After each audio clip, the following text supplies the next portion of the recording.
Well, Australia says it's foiled a plot to bring down a passenger jet. According to the Australian Prime Minister, this was no lone wolf attempt, but rather an elaborate plan. The aim? To cause mass casualties. It's unclear whether the target was a domestic or an international flight. 4 people so far have been arrested in raids across several Sydney suburbs, and the investigation is ongoing as police look for evidence. While the details unfold, authorities say it was an Islamist-inspired terrorist plot. Anna Corrin is following the story for us from Sydney, where the search is ongoing. Linda, the government has described it as an elaborate, credible conspiracy and one that had Australian security and intelligence agencies scrambling to stop terrorists from blowing up an Australian plane. But police foiled this terror plot and 4 men have now been arrested. I can report last night that there has been a major joint counter-terrorism operation to disrupt a terrorist plot to bring down an aeroplane. Under a clear winter's night in Sydney, heavily armed counter-terrorism police stormed home after home, hunting down suspects involved in a plot to murder innocent civilians. After receiving a tip-off that homegrown terrorists were plotting to blow up an Australian plane, police raided 5 properties, one in the inner city, the others in Sydney's southwest, identified by police as a breeding ground for terror cells. I went out to the front of the house, and then there was a policeman there with kind of a mask on, and he said, "Get back in, stay in your house."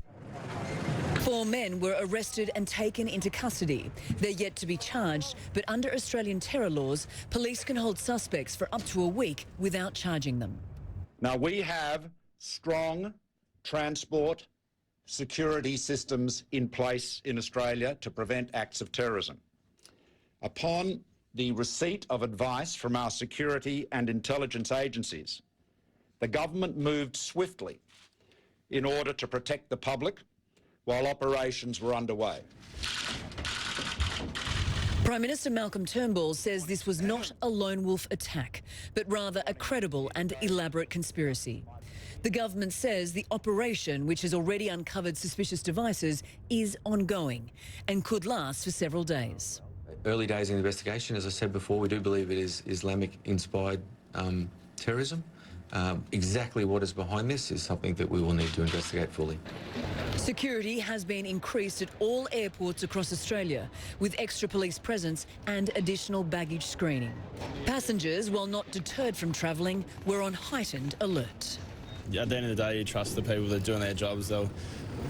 We don't mind coming a bit earlier to get the right scans done. I was in Europe when the bombings were happening and everything, so this is quite scary that it's happening here in Australia. It's freaky.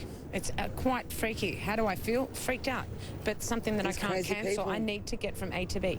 Now, since 2014, there's been a sharp increase in the number of ISIS-inspired terror cells and homegrown terrorists. In fact, the government says this is the 13th significant foiled terror plot in the country.